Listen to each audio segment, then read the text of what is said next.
Сәлем, құрметті көрермен. Менің есімім Сандуғаш Садыкова. Мен сізге хэштег деген не деген сұраққа жауап берейін, иә?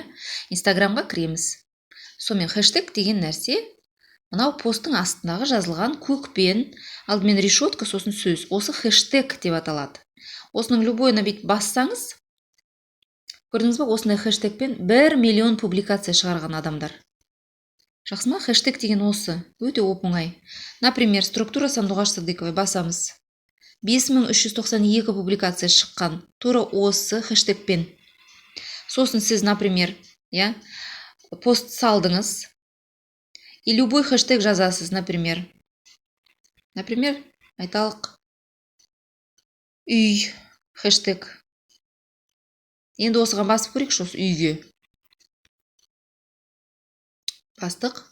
Бар ма екен? Бар екен, 3351 публикация үй деген хэштегпен салынған.